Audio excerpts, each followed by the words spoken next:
I'd like to introduce Dann St. Pierre. He kind of introduced himself earlier.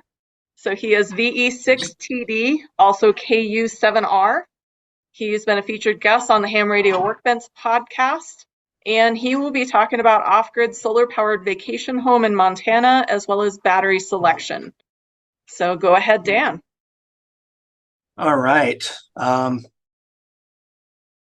me share my screen here and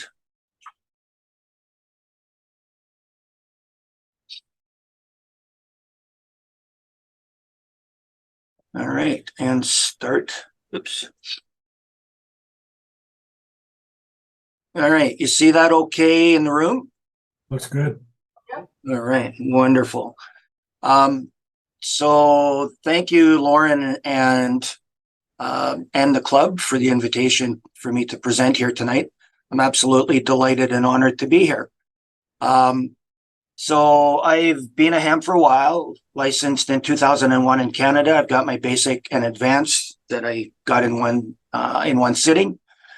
My first and original call sign is Victor Echo 6 Bravo Sierra Delta.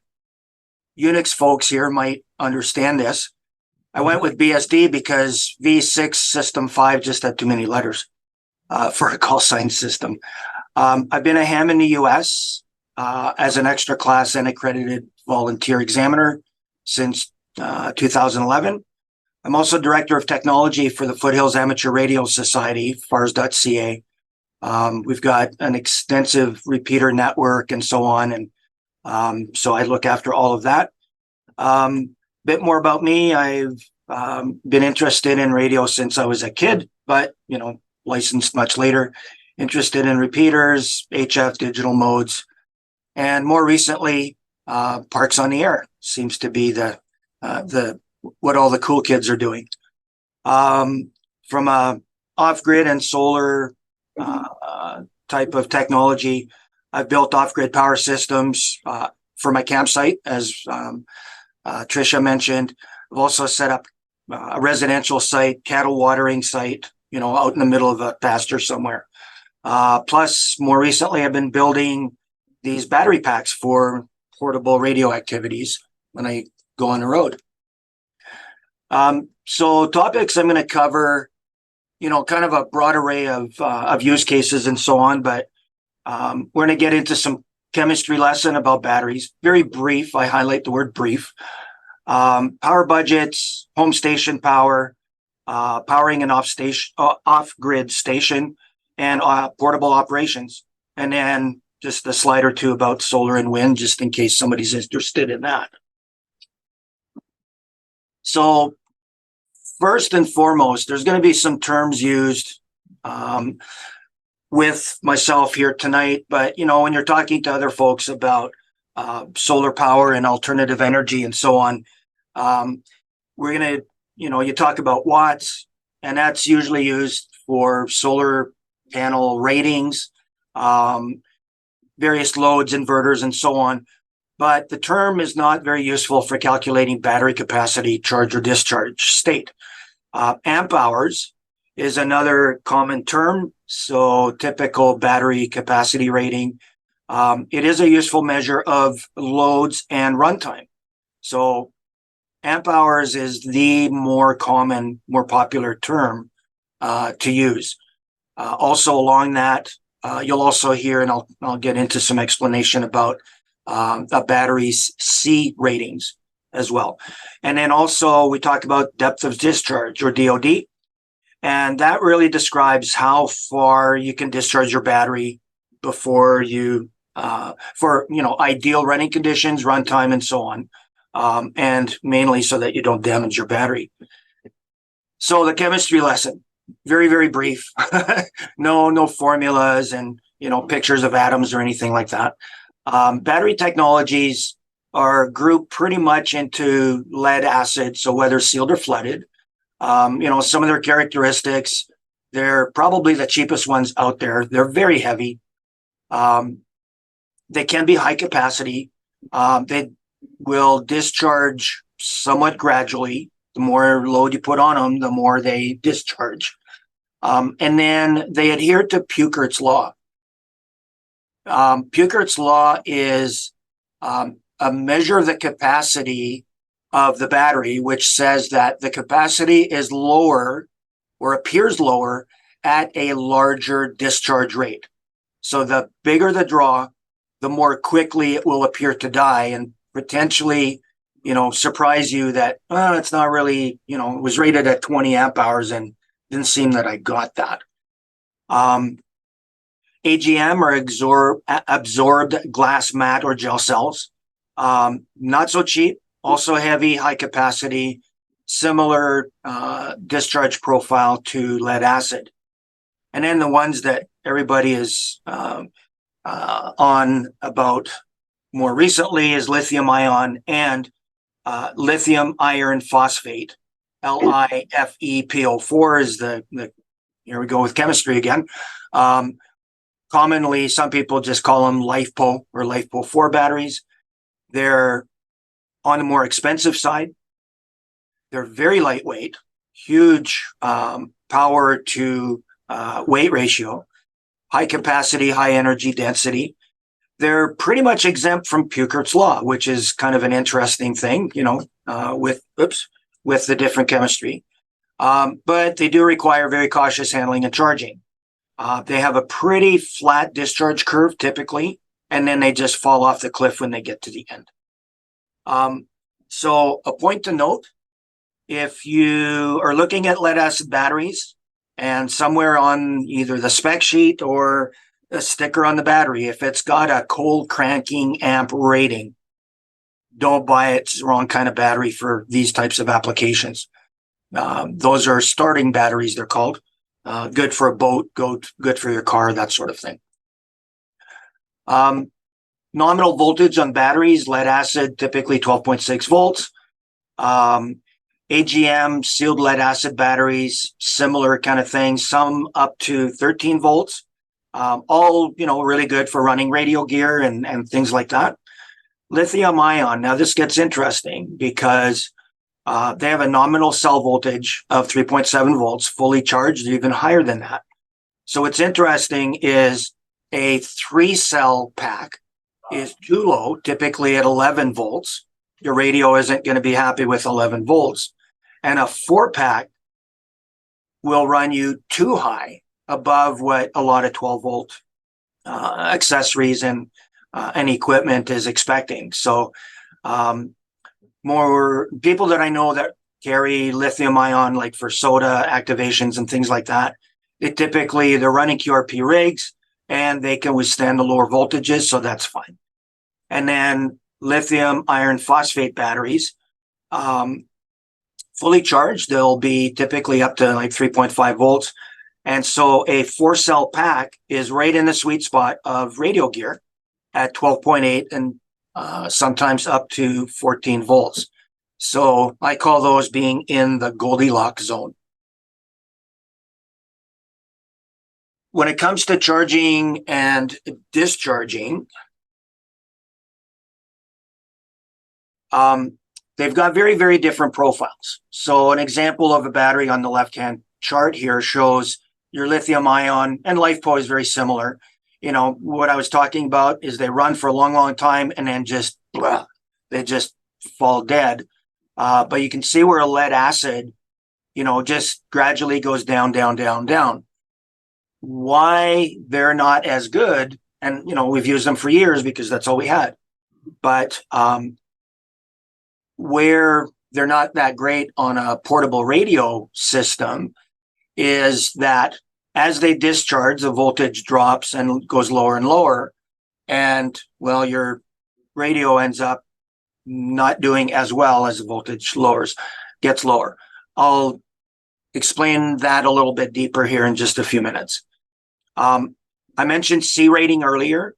That describes a charge rate and discharge rate. And this is listed in the spec sheet of a battery that you're looking at or a cell that you're looking at. So something that says maximum discharge rate is 4C means 4 times the rated amp hours. If it's a 10 amp hour battery, then that refers to 4 times that 10 amp hours. So what you want to do is Try and work within that. If you pound it too hard, as it were, it's not good for it. The other thing that's interesting on the picture on the right is the available capacity. And this is interesting, not usually considered by a lot of people when you're using lead acid batteries. You'll put a load on it, you run it, the lights get dimmer and so on. And then finally, it's too dim to be useful. The problem with that is if you discharge it all the way down to where it gets down to like 90% discharge, what that does is it reduces the life expectancy, the number of cycles, charge discharge cycles, that you can expect to get out of your battery. So the ideal is to never discharge them more than 30 or 40% of their available capacity. And they'll last you significantly longer. As an example, I've got some L16 series batteries. They're like, 2.5 feet tall. They weigh 125 pounds, and they're 6-volt cells. They're about the size of a Group 27 car battery, but, they're like 3 times the height. They're good for 2,000 charge discharge cycles at 20% depth of discharge. If you discharge them consistently to down by 80%, in other words, 20% left all the way down here, your life expectancy will be roughly 500 cycles. So it's a significant impact on your lead acid batteries. For lithium ion and LiFePO batteries, they're amazing in that you can discharge them 80 to 90% with no ill effects. And they're still going to do 2,000, 3,000 charge discharge cycles. So those are pretty amazing in terms of what they do.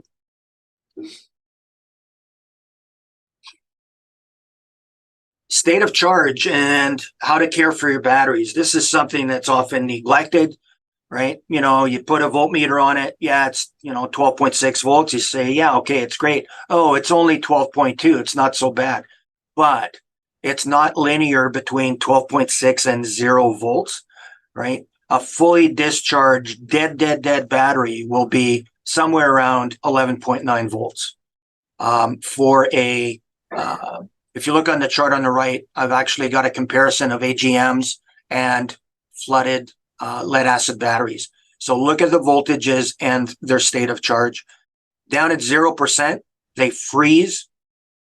Their specific gravity is like water, right? The acid is not acid anymore. So keep an eye on your battery voltage. And what I recommend is set a schedule to measure and record the specific gravity. You can buy a hydrometer for, like $10 kind of thing online. Keep it nearby and do it, whether it's once a month, once every couple of months, whatever. Pick a cycle, pick an interval, and just test them that way. All right. And you want to measure them when they're at rest, after they've been charged, and with no load.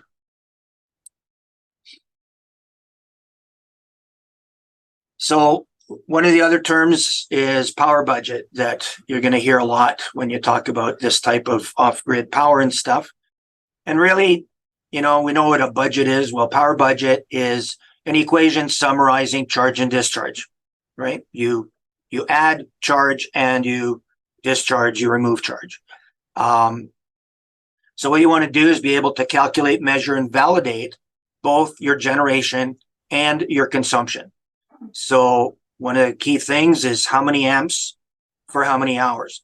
And that applies both ways. If you're charging your cells, you're charging at 5 amps and you're charging, overnight for 12 hours. So that's your power budget inputs. And then when you hook up your radio and you're running your equipment off of it, then of course that's your discharge. So you also want to know and consider your component duty cycles. So for example, a transceiver that when it's in receive draws maybe half an amp. But when you're transmitting, full power sideband 20 amps, then don't just take those numbers because by themselves they don't mean anything. Again, we're talking amp hours as a significant unit of measure. So half an amp for how many hours? 20 amps for how much time? So if you know your talk-listen ratio, then you can calculate your amp hours that you're going to be drawing out of your battery pack. And then you offset that, of course, by recharging your battery. So here's a question. How many usable amp hours are there in a 10 amp hour battery? Well, that's kind of a rhetorical question. I talked about depth of discharge a little bit ago, right? So ideally, if you never discharge your battery more than 50%, then your 10 amp hour battery really has 5 amp hours of usable power, of usable energy. Now, how do you know how much energy you used? Well, you can do the calculation. It's a little bit more tedious and so on, but measuring and monitoring now become important. You can see an example of this is a power meter that you can buy online. PowerWorks sells one with their brand name on it. They run about $50 or so. Or you can get this no-name similar model for like $25 on Amazon. What the display does is it cycles through several screenfuls of data. So in this particular picture, the voltage, 13.62. I was drawing, so probably like on receive, 0.18 amps. And there you can see the 56.43 amp hours was a cumulative since this thing was plugged in and powered on. So what you'll see when you're transmitting is the voltage will probably drop, but then it recovers as soon as you unkey, and then you can see what your amp hour accumulation is. So battery selections, now this applies both for home and portable operations pretty much. An important consideration is that every battery chemistry out there has a unique charge and discharge requirement. And it's absolutely crucial that you adhere to that. So, if they say maximum charge at 2C, don't exceed that. It'll probably also get hot. And, it's not good for the battery. It shortens the life cycle of the battery. Temperatures are important, both for ambient while you're using it, as well as even in storage. Now, it's in storage, typically they're more tolerant of temperature swings, but still always be aware. And that applies across the whole spectrum of battery chemistries. Their output capacity of course, reduced at lower temperatures. We've all experienced, well, no, you guys are in Colorado. Some of you might not have. Up here in Alberta, when it's 30 below Fahrenheit and you go and start your truck, you can clearly tell that, the battery is not putting out nearly as much energy as on a warm day. And the other thing is pick your battery type and pack based on your activity. Lead acid battery might be okay for soda, for example, if you have a pack mule or, a Sherpa to hump it up the mountain for you. Otherwise, you might pick something that's smaller and lighter. So for a portable station, all of your equipment basically are battery killers, right? You turn them on, they draw energy out of your battery, kill the battery over time. Your power budget is your adds and subtracts. So things like your radio, whether it's QRP, some mid-range power, high power, whatever, your tuner, auto tuners, take a little bit of energy, meters with lights and things like that in them, keyers, any other accessory and stuff like that. My point here is when you're figuring out your power budget, make sure you include all of these devices. Don't leave anything out, because even, the the light bulb in your SWR meter is drawing energy for the entire duration that it's on. So include everything, even small loads. If they're running for 24 hours a day, they're going to run your battery down. So when I say power budget, include absolutely everything that's hooked up. Now for charging the batteries, you want to use a charger designed for your battery type. You don't want to overcharge the battery. Too high voltage or too much current can be harmful, even dangerous in some case. So, this picture here of this very well-used, well-experienced Exide charger, you probably don't want to use one of those. The normal way is to charge, number one, at the correct voltage with a constant voltage type of supply, as well as limiting your charge current as per the battery spec. So with a constant current charger. That's really important with LiPo and LiFePO batteries. Getting that wrong could lead to some rapid deconstruction activity happening. So they can easily burst into flames or blow up. You don't want that to happen. Charging out in the field. I've had a lot of conversation with soda guys and POTA guys. There's a lot of activity up here. We've got one of Canada's few soda goats here in the province. That's a friend of mine, just lives not too far away.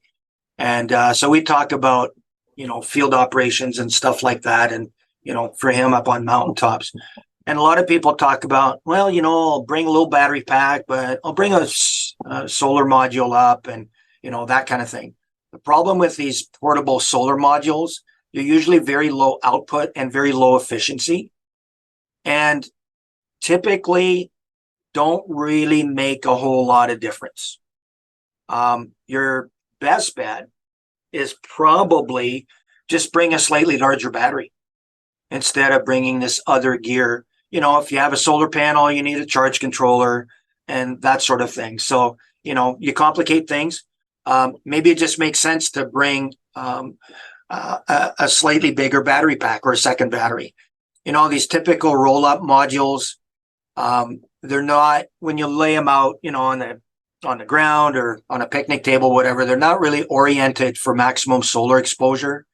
So flat on a table is okay if the sun is directly overhead, at noon at the equator, but output drops off very quickly when the sun is at an angle. So that's why I say that they're hardly worth the effort, at the end of the day.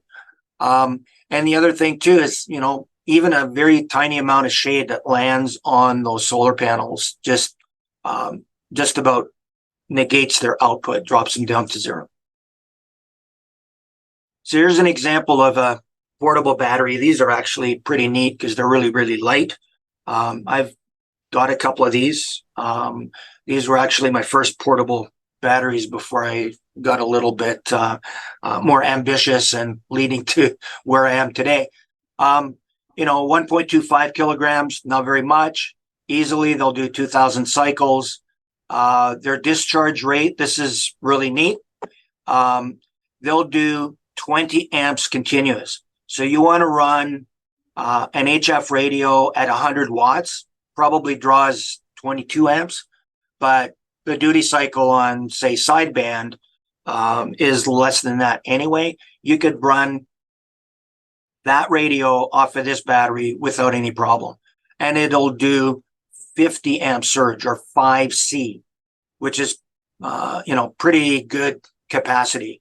Not quite enough to, turn over your diesel truck, but, they're quite a bit of energy. Other brands like BioNO is another popular one. There's similar specs and characteristics and stuff like that. And so I talked about radio performance versus battery voltage. So same chart here where you see our battery voltage going down, down, down with the lead acid, the more you use it. look what that does to your radio. This is, just an example radio, but with some actual measurements where, a 10 watt, so QRP rig at 13.8 volts. And throughout the whole test, the RF power was set to max. And so with a fully charged battery, you got 10 watts out. No problem. Sounds good. You could do that all day long, you think, right? But then as the voltage starts to drop, now, you follow that line on the lead acid curve, and now you get to 12.5 volts down here. So, you're at like 25% depth of discharge. Now you're only putting out 9.7 volts. It's still not so bad. You could still operate for a while. But by the time you get down to 11.5 volts, and that's only 60% depth of discharge. Now your 10 watt output is reduced to 5 watts. So know your battery's power output to battery voltage relationship. It's really important to know that. You're going to be sitting there calling, CQ POTA or whatever, and you go, darn, nobody's answering me. Well, maybe it's because, you're only down to 5 watts and band conditions are great that day and you're just not getting out. Nobody's hearing you.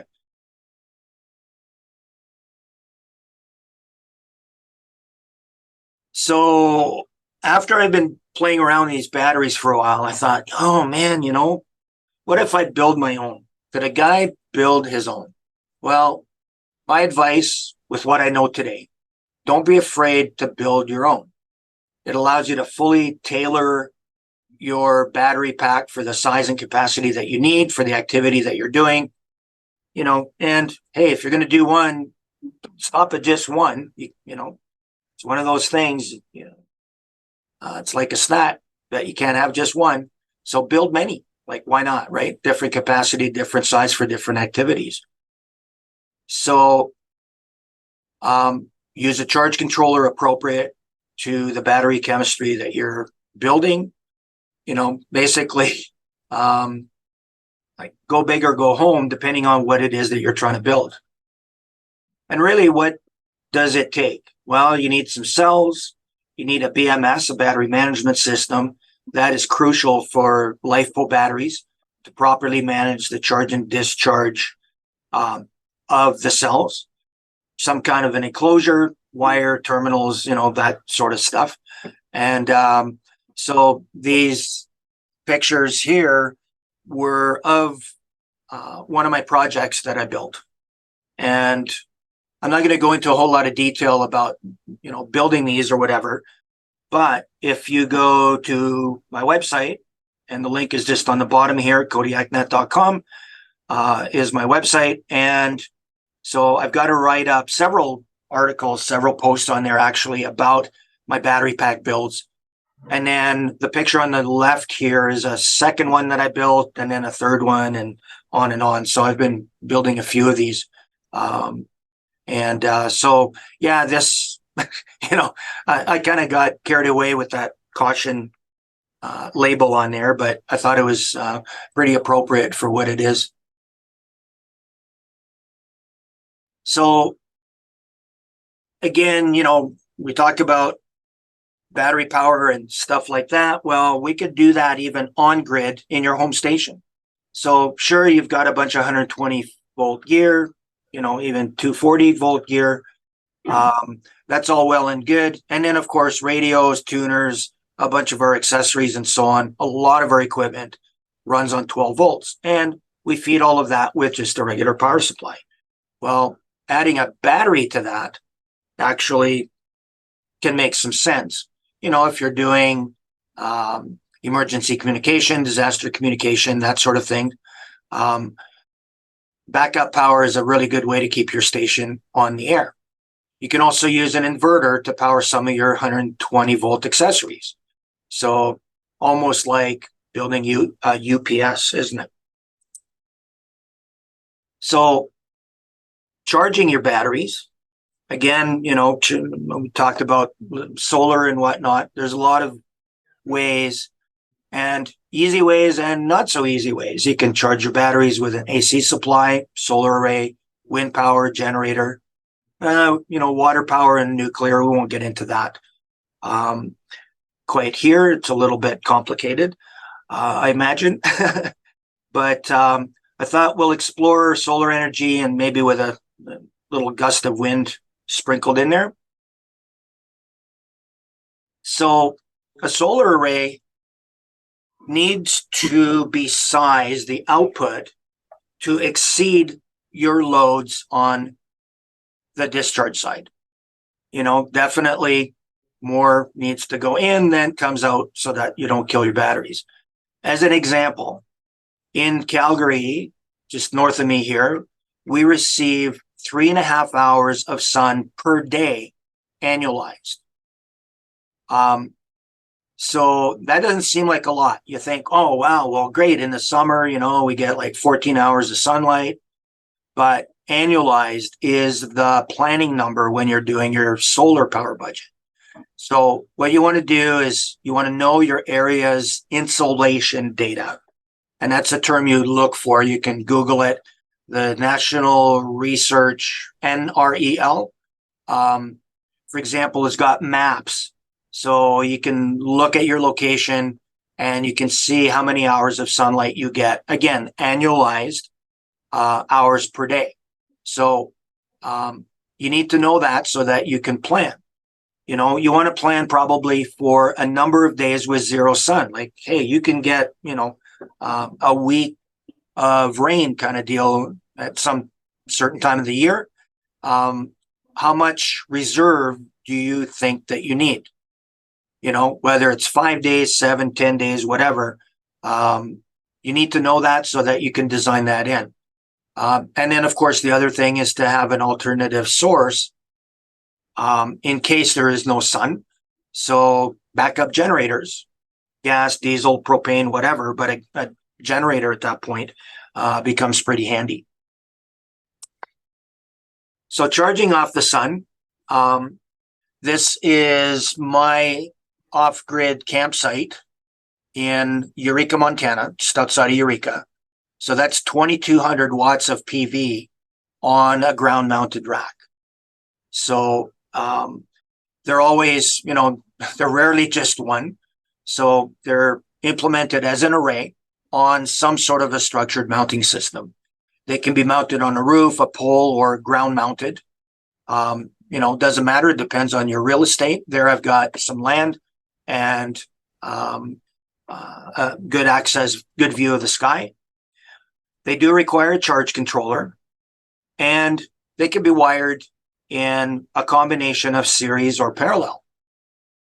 Now, when I say you need a charge controller, you need a charge controller appropriate to, number one, the battery type, as well as the solar modules that you're going to use, how many, their output specs, and how you're going to wire them up. And if you wire a bunch of them in series, then what happens is you get a higher voltage. And so, we all know Ohm's law. What does that do when you are taking that voltage across a conductor? Like in my case, I go through 85 feet of 6 gauge wire from the solar panels to my charge controller. So higher voltage, less loss, right, is affected less by the resistance of the conductor. So that means you get more energy ending up in your batteries. The other thing is, so I talked about insolation, but the other thing is, how much solar energy are you going to see at the site where you're putting your panels?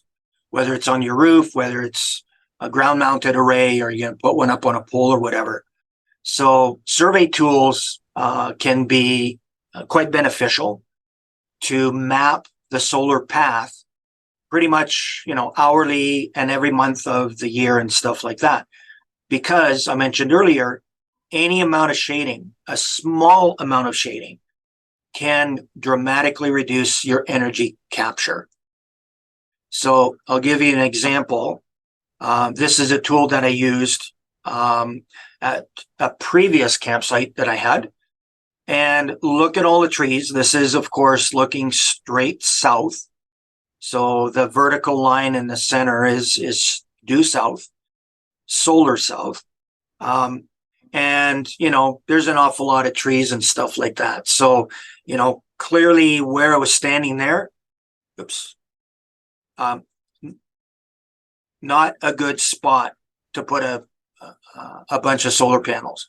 Not really a good site, even if you have a chainsaw, because that would have been a heck of a lot of trees to have to clear, right? So you have to know, worst case, like the very bottom line, the very bottom arc is the month of December. At that location with those trees, I would literally not see the sun except for maybe like 20 minutes at 3 o'clock. And, that's certainly not going to produce a whole lot of energy. So for solar charging and charge controllers, there's pretty much two types out there on the market. And those are PWM, or pulse width modulation. And what they do is they just cycle on and off very quickly as they sample the battery voltage. If the battery voltage is getting high, it turns it off for a bit, it drops, and then it turns it back on. Not really very efficient, because when it's disconnected, you're not charging your batteries. The most common one is an MPPT controller, stands for maximum power point tracking. And so it monitors and adjusts the voltage and current continuously to provide maximum charge energy into your batteries. And a lot of them also, I mentioned before, you can put a bunch of your solar modules in series. So some of them allow a much higher input voltage, even though you're only charging, say, a 12-volt battery. So what it does, MPPT controllers, I like to describe it as it plays around with Ohm's law, right? The resistance, effective resistance of the battery, which is the load of the controller, is fixed. And so what it does is it adjusts either the voltage or the current so that you get the maximum charge energy into the batteries. And so really what that does is, let's say, 1,000-watt series array to charge a 12-volt battery very quickly, you could probably get 80 amps or more out of that array into your batteries. That is some significant charge. And you wouldn't be able to do that with a PWM controller. Choosing solar panels, again, depending on the application, the real estate and the footprint that you've got, will definitely, make a difference. Like a friend of mine, we put solar panels on the top of his RV and we literally covered it. Like, you can't walk from the front to the back of his RV anymore. It's a 36-footer because it's covered with solar panels. So we bought them from a physical size perspective so that we could literally, build a matrix of, patchwork quilt type of concept on the roof of his RV. When you've got a ground mounted rack, then you don't have those same constraints. So, just pick whatever size that you want. Look at the ratings. There's multiple sizes in terms of how many cells they've got. So, 36 cells, 60 cells, 72 cells. They all have higher and higher voltage outputs. So what they call VOC, which is a open circuit voltage, is important to know. And then there's another measurement, which is the short circuit current, which is the most, like the maximum that it can produce. Of course, in real life, it doesn't put out that many amps, but that's how they're rated and measured.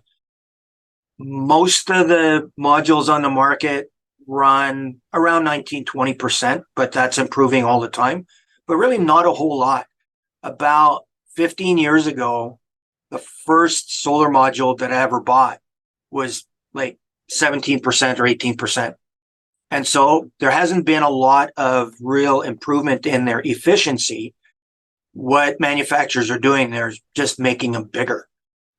Like the bigger panels, the first one I ever bought was a BP 85 watt panel, and that was big at the time. Now they're over 400 watts.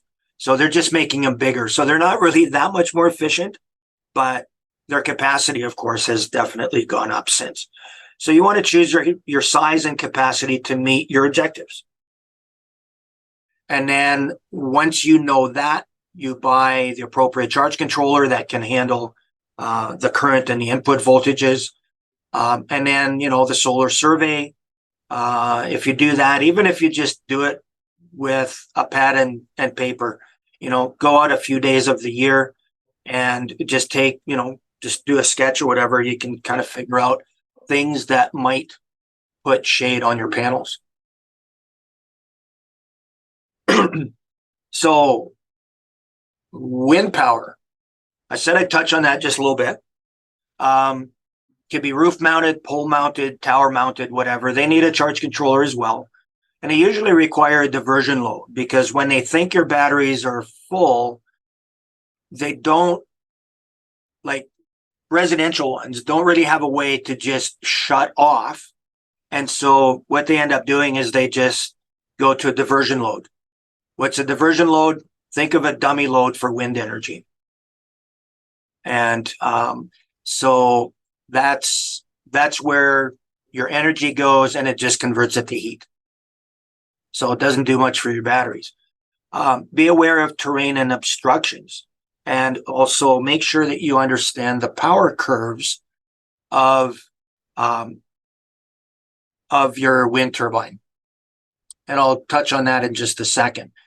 From a terrain and obstruction perspective, this is where it gets really interesting. I saw a wind turbine at a high school just in a village south of me. And the wind turbine was about at the same height as the top of the trees.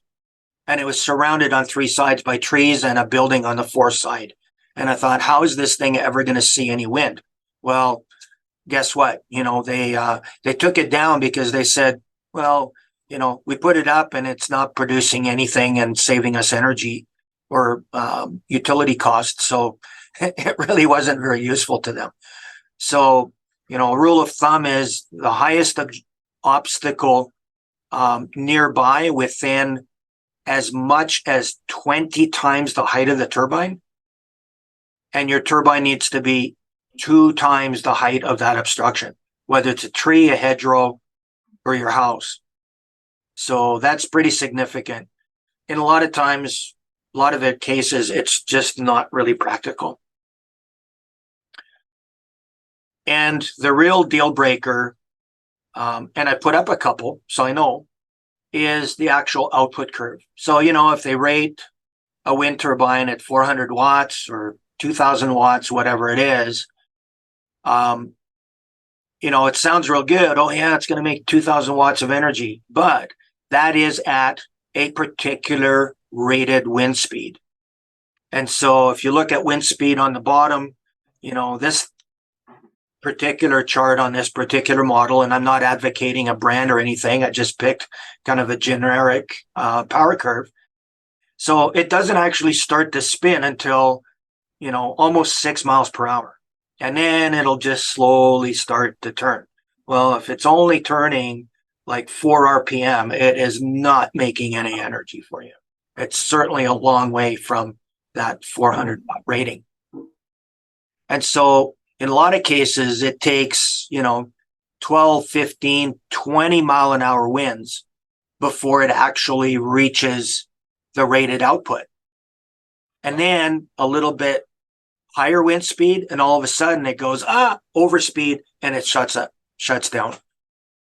So there's a really narrow range. So unless you're in a particular climate area where you get a lot of wind and it's always there, not necessarily a practical option for alternative energy. And then, of course, you're going to charge your batteries. But it also gets interesting when you're combining multiple charge sources. So now you've got your solar panels and a charge controller feeding batteries, and you've got your wind turbine and a charge controller, and it's charging into the same batteries. Well, what happens is, and you think, well, hey, this is a great combination. It's usually windy at night and the sun's not shining. So, it's a good kind of way to have multiple sources. And when one is not producing a charge, then maybe the other one is. But the problem is that you will see that if the sun is out and it's windy, the charge output of your two charge controllers will get to a point where, and I saw this in particular with a wind turbine, that when the sun was shining, the battery voltage would go up as it's charging, because it might be charging at 15 volts. And the wind turbine charge controller goes, oh, the batteries are full, and it shuts itself off. And it diverts to the load. So here's this ginormous box on the wall with a big heat shield around it, and it's just putting out heat. It's just warming up the battery room. So you want to make sure that your two sets of charge controller equipment parameters are working collaboratively. These parameters are called set points. So you want to make sure that they're working together, and that can be a bit of a challenge. So does it make sense? I don't know. It might be more trouble than it's worth. But still, it's an option, right? Depending on your climate and weather and whatever else, your conditions, where you're setting up this equipment. So then putting it all together, your bill of materials. And, I kind of left wind out of this one because I've probably talked you out of wind by now. So you need your solar modules. You need a charge controller. An array combiner. So when you've got multiple panels, whether they're in series, whether they're in parallel, whatever, they come into a combiner box. The combiner box usually has got breakers in it, or it could be fuses. And that's where they all come in. In the picture of my array, there is this combiner box at the back on a plate, right, on the very, very back of the array. And all of the solar panels are all tied together into that combiner box. Then from there is that one large 6-gauge cable that then goes underground towards my shed. So you need a mounting system of some sort. Then on the other side, now on the distribution side, you want to have some kind of a load distribution panel. Now, where that energy goes and how you're going to use it, whether it just goes to a battery and then you run some stuff off the battery, you could end up with basically like a fuse panel or breaker panel, and you run your 12 volts stuff off of that, each with individual breakers and so on. So that's another way. If you have an inverter, then you're going to power your inverter off of that as well. And then, of course, you've got your AC distribution on the other side. A metering system. So that is something that you want to know what your system is doing, how it's behaving, how it's performing. Is it making energy? Is it keeping up with my loads and things like that? And then a bunch of cables and connectors and stuff. When you're setting all this stuff up, safety, of course, is pretty important. So you want to ground, we know about towers, antennas, station grounding, safety grounds, all that sort of thing. For radio, well, a lot of those same principles apply for this. You want to have a good ground for your solar array and rack, charge controller, inverter. All of the electronics should all be properly grounded. You can also get lightning protection, typically used on the incoming array cabling. The little picture there on the right shows one of these lightning protectors. And, don't leave home without one. They're really good. Grounding your racking system and all of that. There's a picture there on the bottom with just a ground cable. It doesn't have to be elaborate, very simple, just a ground conductor. Again, we see that with our radio gear. Fuses, breakers, both on inputs, outputs, in between components. So, for example, I have breakers between the solar panels and the charge controller. And then there's another one from the charge controller into where it goes into the batteries, just in case. I've got an inverter system. So then, of course, there's breakers and so on for that. When you're setting all this up, neatness counts. If you've seen wiring jobs where cables and wires and everything's just running all over the place, boy, if you ever had to troubleshoot, structured cabling practices come in really handy. Labeling cables, that sort of thing, and dressing them neatly and whatnot makes for a pretty nice looking installation. And of course, you want to use the appropriate gauge of wire everywhere. That's important so that you don't end up with a lot of loss. And then the other thing is to use disconnect switches to deactivate various system components. And, I mentioned breakers a minute ago. Breakers aren't switches. So safety disconnects and so on, in addition to your breakers. If you only ever needed to use, disconnect something once, you could say, well, yeah, I'm not going to wear out a breaker, but, consider that that's not really what they're intended for. So, these safety disconnect switches, they might just protect you one day from a little tingle on your finger if something remained energized that you didn't really think about.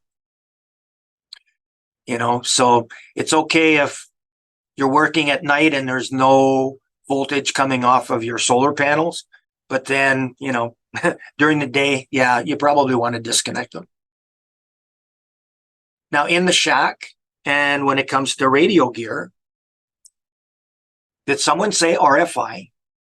So you want to make sure that your off-grid system, your backup power, whatever mode that you're building, isn't going to cause RFI.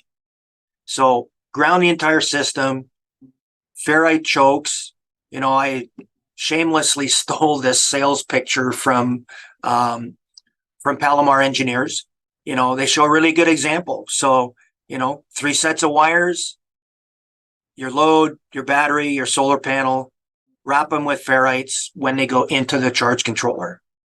Inputs, outputs, right? Even your inverter, DC input, AC output cables. If you have noise, wrap them with ferrites. And don't believe anybody that says, oh yeah, solar panels generate RFI. No, they do not.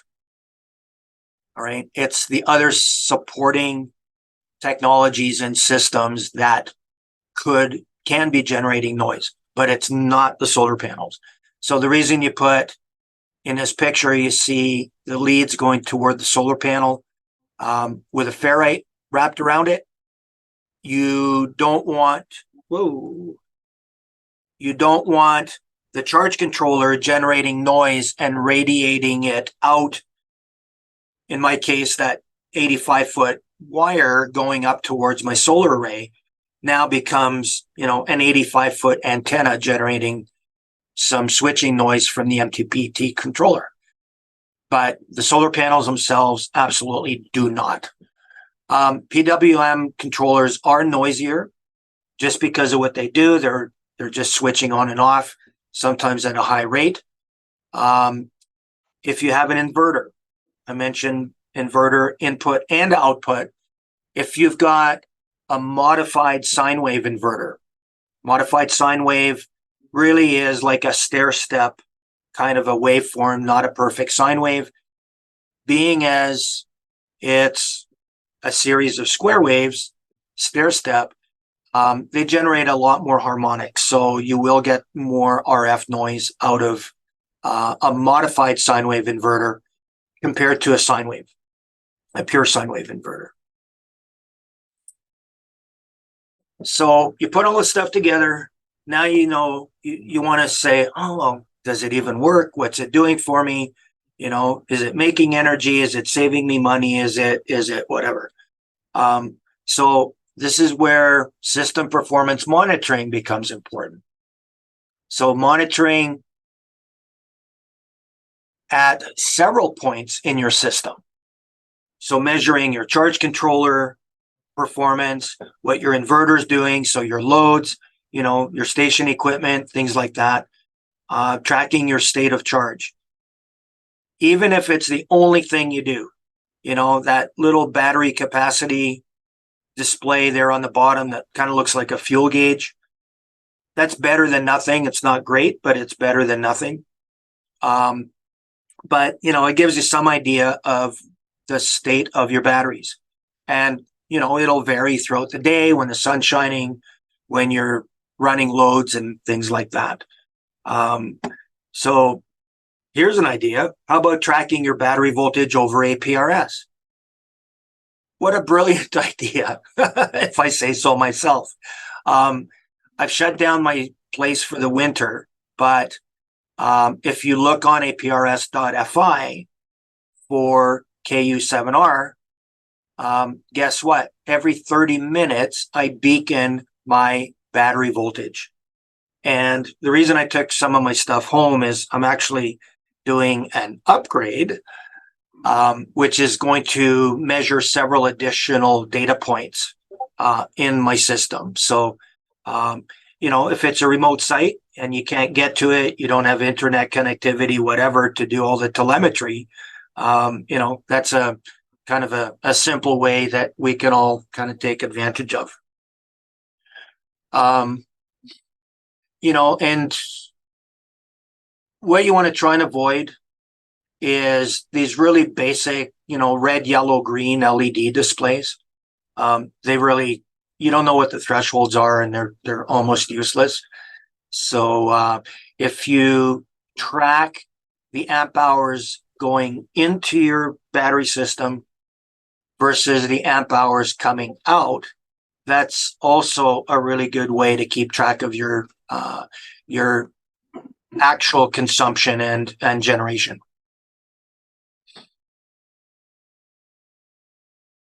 And so what about grid tie systems? Well, I really didn't want to get into that because, boy, I could spend a whole hour talking about grid tie options. And really, it's almost like that should be the topic of a future presentation. It adds a really serious degree of complexity when it comes to safety protocols and standards and stuff. You got to work with your local authorities and utilities and so on, for permitting and all that kind of stuff. So, basically consider this a cliffhanger at the end of the movie or a teaser for a sequel.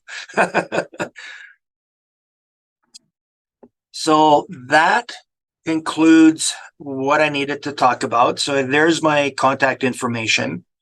The link to my website where I've posted a few articles and whatnot on my progress and whatnot with building a variety of these battery packs.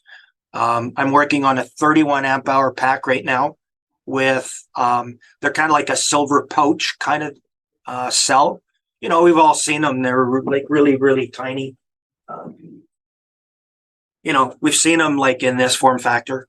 But these guys here are like 15 inches long. So they're seriously bigger. And clearly that raises a bunch of additional challenges. So if you want to make note of my contact info, I would be happy to answer questions. Reach out to me if you want to know more about stuff. I'm really happy to share what I've learned and my experiences along the way. And so, you can reach out to me just on a one-on-one. And does anybody have any questions or want me to elaborate on any particular areas? Great, but please be aware of what you're doing because. Okay, I'm not hearing you in the room. Yeah. I'll relay it for you, Oh, okay. Thank you. or if you want to come up here. I'm just going to add to that, your presentation was excellent, but I want to emphasize that you mic. used a lot of lithium Yeah, batteries. should be over here. That lithium batteries are wonderful, but if you mistreat them, they will burst into flames. Oh, absolutely. So Rapid, spontaneous deconstruction. just if you're going to use them, nearly effective and capable, but they will not burst into flames. Are you able to stand more directly in front of Yeah, sorry about that. the screen? Yeah, that microphone's got a really narrow range. Okay. No, Okay. I just emphasized that lithiums are great, but they can be dangerous. Oh, absolutely. That cannot be ever understated. It's all about adhering to their specs in terms of temperatures, charge rate, discharge rate, and so on.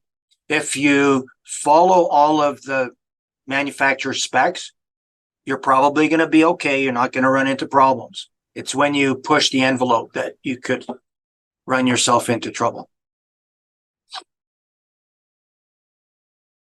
All right. Ask him the low voltage and would be very good accessory because you want to monitor the discharge of your battery based on the voltage. Okay, I'll do my best. So we have a question. He wants to know if a low voltage disconnect would be appropriate to try and monitor the voltage of the battery. Is that close? It is a good sort of safety net, especially on like unattended equipment.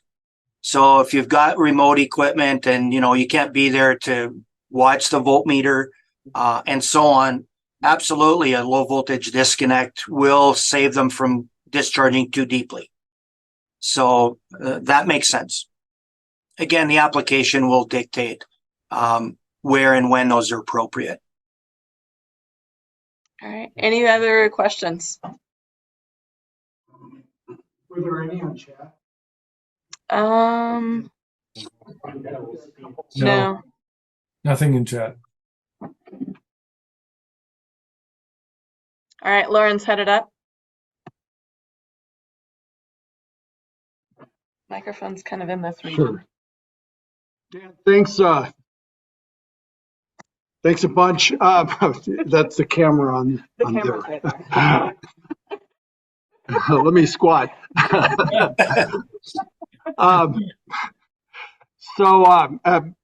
When I had a chance to talk to Dan a couple of weeks ago, he showed some pictures of his battery pack that he's designed. He has done some beautiful work. So I'd like to refer you to the sites that he's got because these are works of art. He's done a bunch of 3D printing for meters, and when he talks about being neat, these are really works of art. So, were there any other questions? Does he have good link to the piece of parts that make up these battery packs? So Dan, on the links, the information about that yellow box with the caution label on it, do you have information about that on your links? I do. So I've got, kind of a planning and design kind of narrative, as well as, some of the build progress and so on. And again, I'd be happy to answer any questions, because it's, there's only so much detail that I wrote about. Somebody asked me for a schematic one time and well, I haven't really drawn one up neatly to be able to post it. That I'm intending to do here shortly, right? Because I've got my charging system, there's the BMS, there's a solid state relay behind the toggle switch that turns the thing on and off, things like that. So I thought a schematic would be appropriate at some point, but it's more of a narrative of my experience building it. And then I've also got another another document on there that is about another small pack that I built. And it was in it was kind of funny. It was a display battery pack, which had no guts in it. Sorry about that. It was just a store demo, but there was no electronics, no battery, nothing in it. It was just, meant to sit on the shelf. Well, after that particular shop was no longer selling that model, it was offered to me from a friend of mine. I went, hey, yeah, I could use that. And I built another battery pack into that enclosure. So, enclosures are kind of an interesting thing as well. You can build them into anything, right? Different cells have got different form factors and sizes. And so, it doesn't hurt to get creative. Lauren mentioned, yeah, I did say to him, I made some spacers and some clips and, all that kind of stuff for putting all of these pieces together. So it turned out to be quite a lot of fun. And I'm happy to share any of those little widgets that I printed and whatnot as well, if anybody wants. Dan, thank you very, very much. Yeah, agreed. That was Well, great. Thank you. It was my pleasure to be here, and thank you for having me.